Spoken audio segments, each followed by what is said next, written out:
This is HOA violation vault. I did not raise my voice. I raised my evidence packet. You are not allowed to ignore notices. Janice was already screaming when I stepped out of my car. She stood at the edge of my driveway, waving a folded map like it was a warrant, her face red and her voice loud enough to echo off the garage door. She said I was trespassing on community property, and she would prove it with her own map. I had been in Winnipeg for 3 weeks. I coached basketball at the local high school, lived alone in a modest 2-bedroom in the Sequoia Terrace Homeowners Association, and wanted one thing: a simple 4-foot privacy fence to keep my tools secure and my yard defined. Janice Roberts, social committee chair and self-appointed neighborhood watchdog, had other plans. She pointed at the grass near my property line and told me the fence I planned to install was illegal. I asked her to clarify.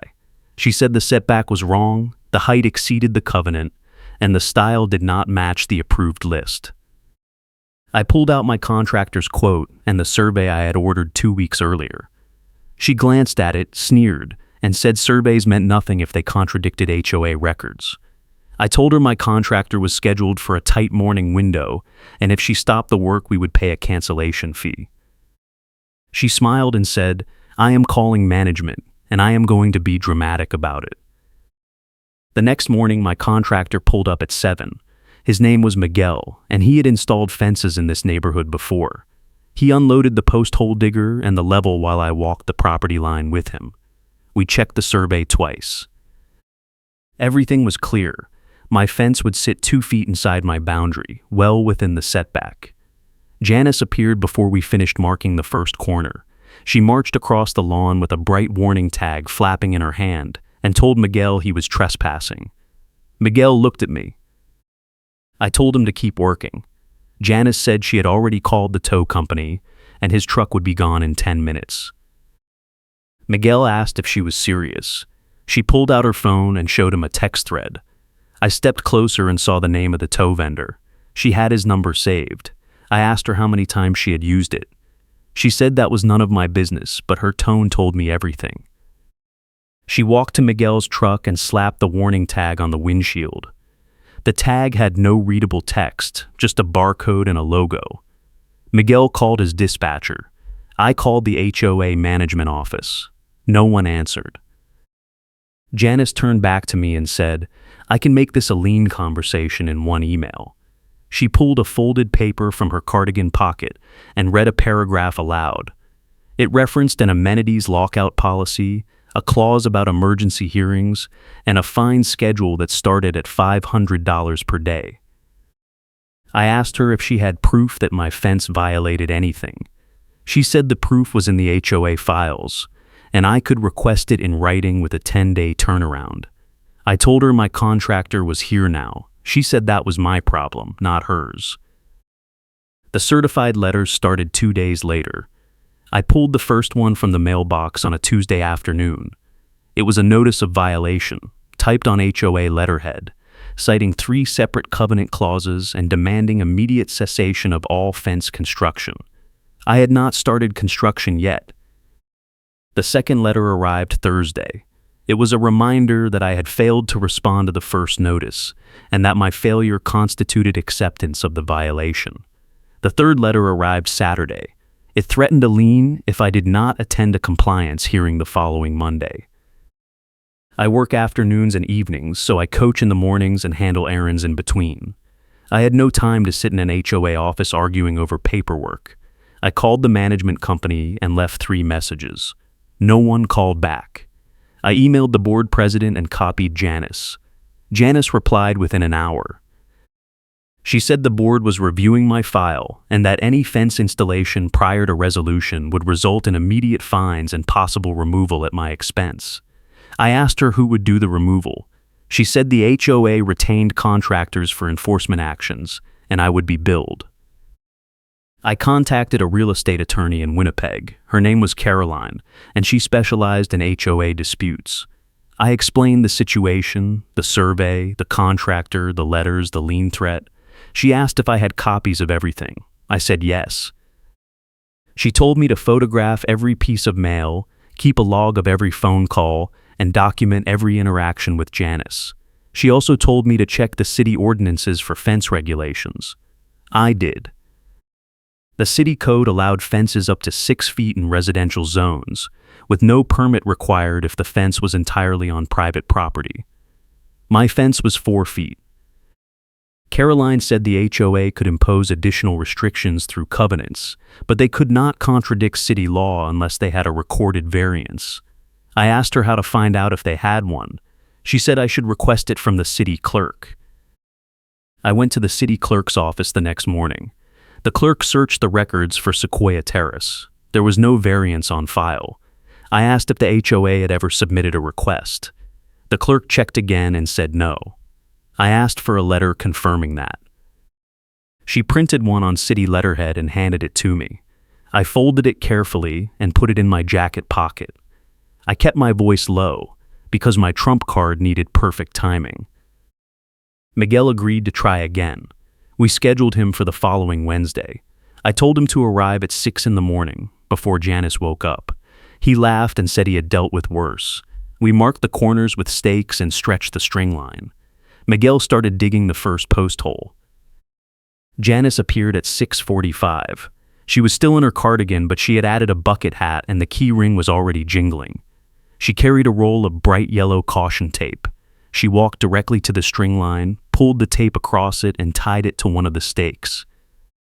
Miguel stopped digging. I asked her what she was doing. She said she was protecting community property from unauthorized construction. I told her the survey proved this was my property. She said the survey was irrelevant because a utility marker had appeared near the line and the HOA was required to investigate. I looked at the marker. It was a small orange flag stuck in the ground about 6 feet from the string line. I asked her when it appeared. She said she did not know, but it proved there was a conflict. Miguel asked if we should call the utility company.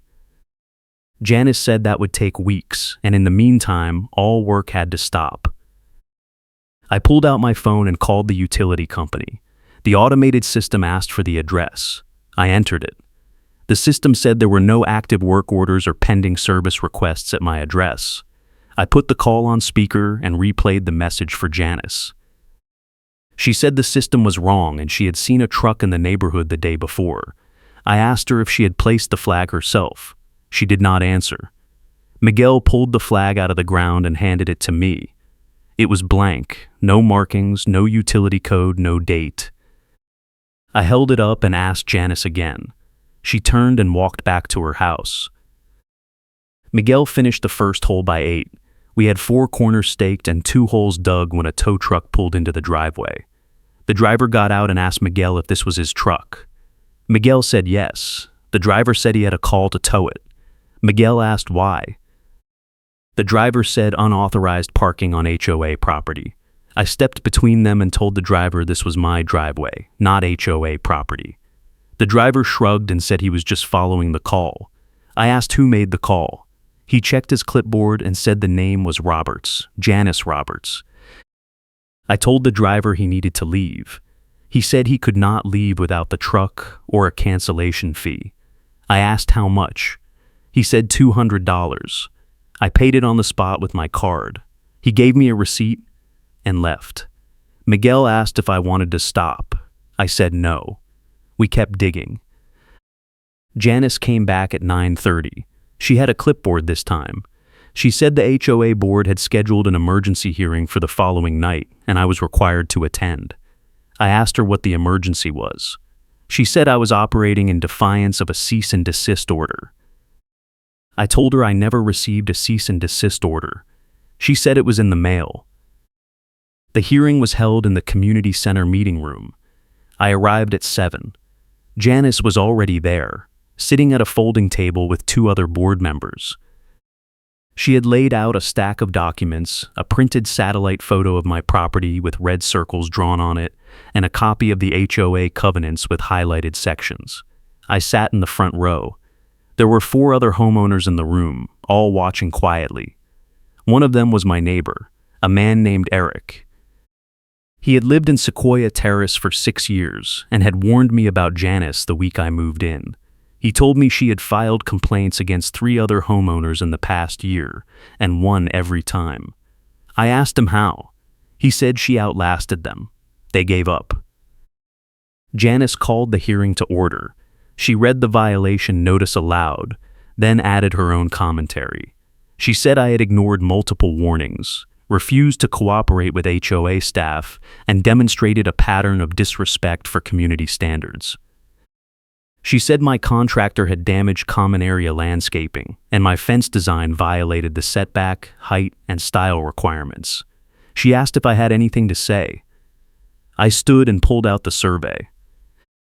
I explained that the survey was completed by a licensed professional, that it showed my property line clearly, and that my fence was entirely within my boundary. Janice interrupted and said the survey was incomplete because it did not account for easements. I asked her which easements. She said there was a drainage easement along the rear property line and a utility easement along the side. I asked her to show me the recorded easement documents. She said they were in the HOA files. I asked her to produce them. She said that was not how hearings worked. I asked the other board members if they had reviewed the easement documents. They looked at each other. One of them, a man in his 50s, said he had not seen them, but he trusted Janice's research. I asked if I could request copies. Janice said I could submit a written request with a processing fee. If you are enjoying this story, hit the like button and subscribe for more wild HOA drama. I sat down and let her continue. She proposed a fine schedule, $500 per day until the fence was removed, plus a $2,000 assessment for administrative costs and landscaping repair. The other board members nodded. I asked if I could speak again. Janice sighed and said I had 1 minute. I told them I had documentation that the HOA had misrepresented city ordinances in their notices. Janice said that was absurd. I pulled the city clerk's letter from my pocket, but I did not unfold it. I said I would provide it at the appropriate time. Janice said the hearing was over, and the fines would begin immediately. Eric followed me out of the meeting room. He told me Janice had done the same thing to him 2 years earlier. She had claimed his deck violated setback rules and forced him to tear it down. He spent $3,000 on legal fees and lost. I asked him if he had proof that she was wrong. He said he had screenshots of her posts in the neighborhood group chat, messages where she admitted she was targeting him because he had opposed her budget proposal. I asked if he still had them. He said yes. I told him I might need them. The fine started the next day. I received a letter in the mail with an invoice for $500, due within 10 days. The letter said failure to pay would result in a lien on my property. I called Caroline. She told me to send a formal dispute letter to the management company and copy the entire board. I drafted the letter that night. I stated that the violation notice was factually incorrect, that the survey proved my compliance, and that I had evidence the HOA had misrepresented city ordinances. I attached the city clerk's letter. I sent the email at midnight. Janice replied at 6 in the morning. She said the dispute letter was noted, but did not change the hearing outcome. She said the fines would continue to accrue, and I had no grounds for appeal. She also said the HOA had retained a contractor to remove my fence if I installed it, and I would be billed for the removal plus disposal fees. I forwarded her email to Caroline. Caroline called me an hour later. She said Janice's email was evidence of retaliation, and we could use it if the dispute escalated to court. She also said I should document every interaction, photograph every letter, and keep a detailed timeline. Miguel called me that afternoon. He said he could not continue the job. The tow threat had spooked him, and he could not afford to lose his truck or pay cancellation fees every time Janice called. I understood. I paid him for the work he had completed and told him I would find another contractor. He apologized. I told him it was not his fault. I found a second contractor the following week. His name was Darren, and he ran a small fencing company in Winnipeg. I explained the situation. He said he had dealt with HOA disputes before, and he would do the job as long as I paid up front and signed a waiver releasing him from liability if the HOA took action. I agreed. We scheduled the work for the following Monday. Darren arrived at 6:30. He brought 2 workers and a truck full of materials. We started with the post holes. Janice appeared at 7:15. She had the caution tape again.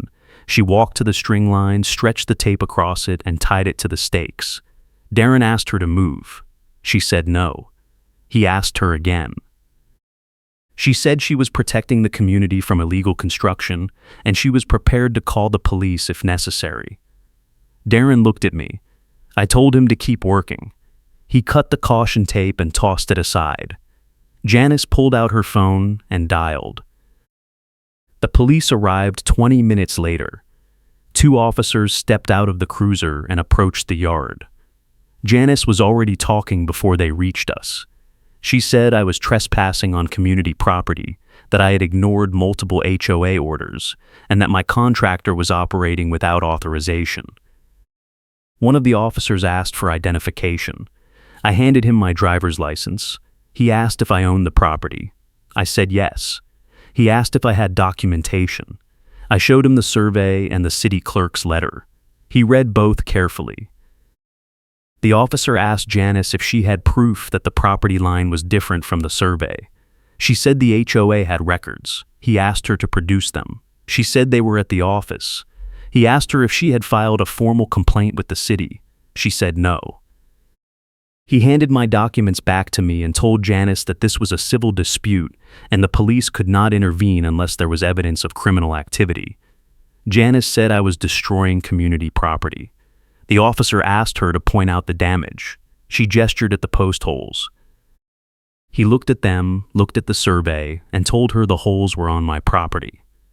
He said if she had a legal issue, she should take it to court. He and his partner left. Darren and his crew finished the post holes by noon. We set the first 2 posts and poured the concrete. Janice stood on the sidewalk and watched. She did not speak. She held her phone up and recorded everything. I ignored her. Darren asked if I wanted to take a break. I said no. We set the remaining posts and poured the concrete for all 4 corners. The concrete needed 24 hours to cure.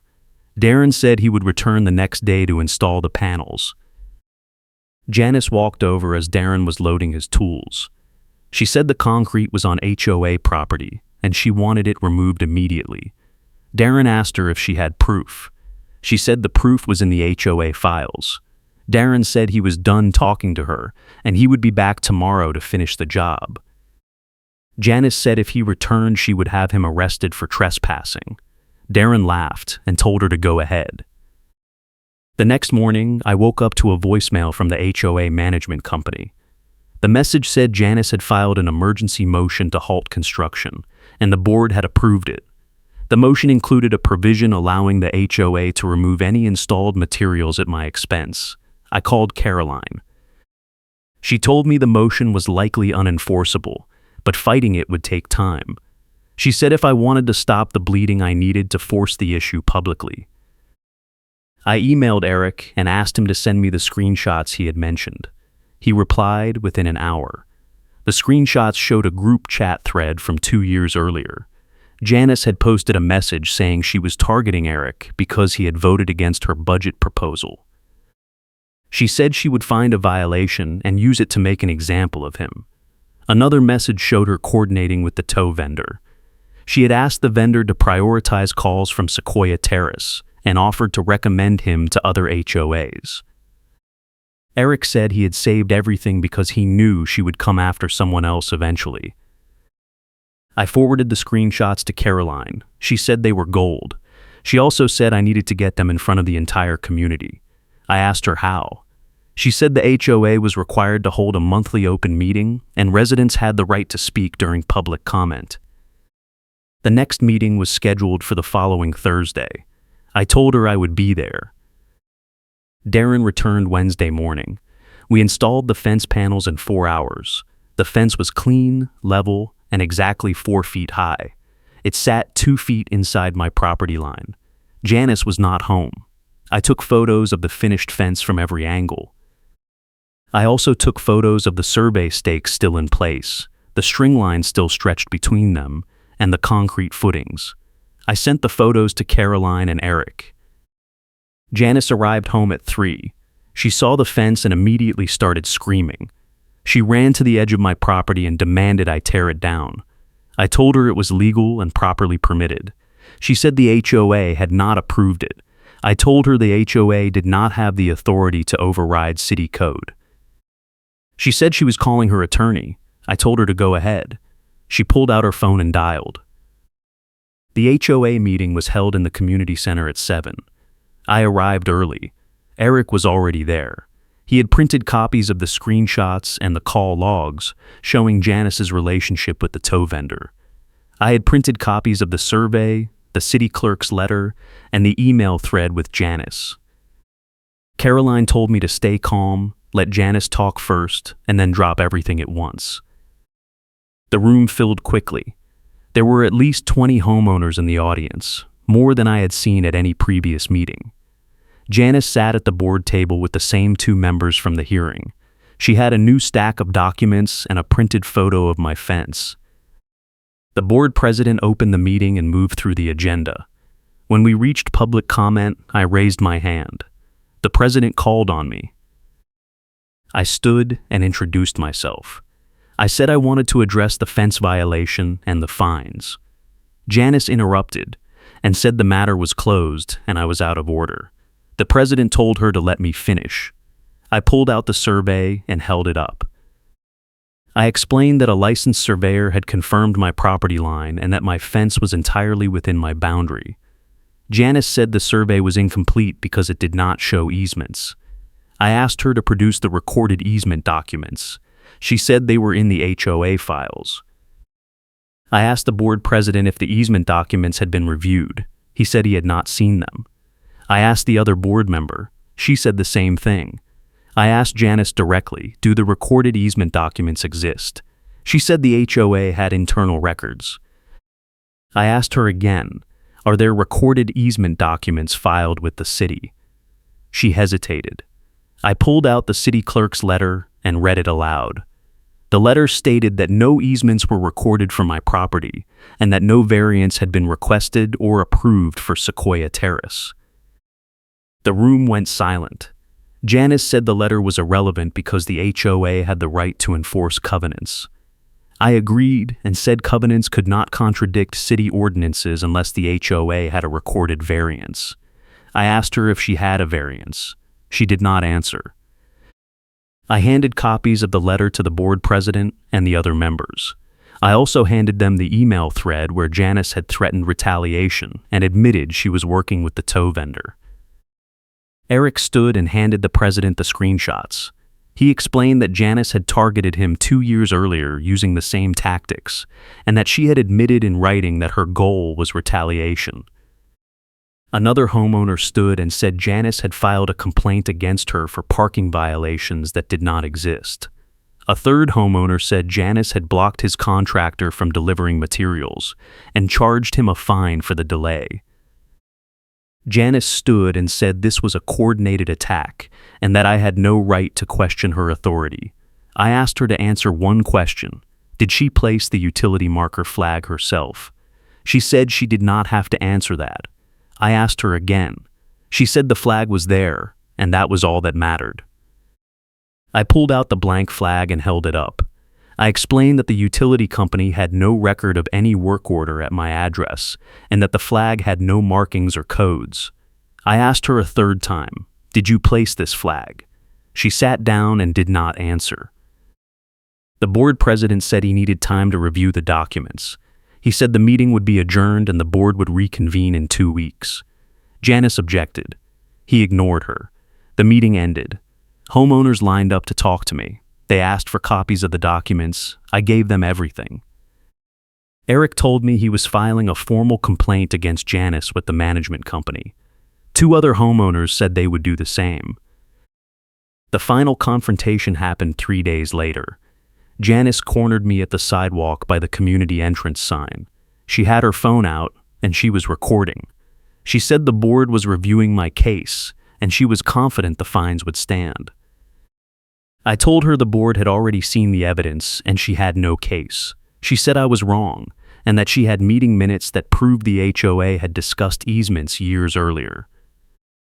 I told her to show me the minutes. She pulled up a document on her phone and read a paragraph aloud. The paragraph referenced a discussion about drainage easements in a meeting from 2019. I asked her if the easements were recorded. She said the discussion was proof enough. I asked her if she had read the full minutes. She said she had. I pulled out my phone and opened the same minutes. I had requested them from the management company 2 days earlier. I read the next paragraph aloud. It stated that the board had decided not to pursue recorded easements because the cost was prohibitive and the existing drainage was adequate. Janice stopped talking. I asked her if she wanted to revise her statement. She said the minutes were incomplete. I asked her if she was calling the board's secretary a liar. She said the minutes were wrong. I told her the minutes were official records, and if she claimed they were wrong, she was accusing the board of fraud. She turned and walked away. The board reconvened 2 weeks later. I attended with Caroline. The board president announced that the HOA was retracting the fence violation in writing and that all fines would be removed. He said the board had reviewed the survey, the city clerk's letter, and the meeting minutes, and had determined that my fence complied with all applicable codes and covenants. He also announced that Janice's complaint was ruled unfounded with evidence cited, and that the board was implementing a written no retaliation policy with penalties for future violations. Janice objected.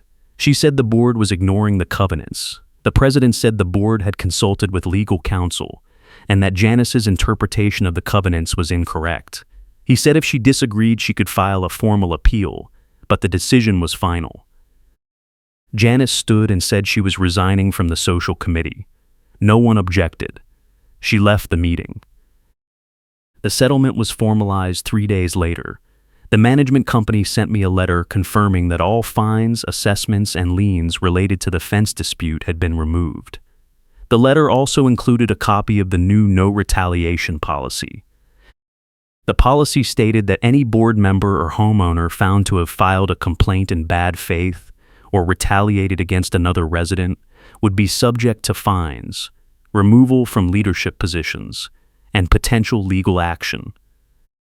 Eric told me Janice had stopped attending board meetings and had not posted in the neighborhood group chat since the confrontation. Another homeowner told me the tow vendor had been removed from the HOA's preferred contractor list after the call logs were reviewed. I kept my fence. It still stands, exactly 4 feet high, 2 feet inside my property line, level and clean.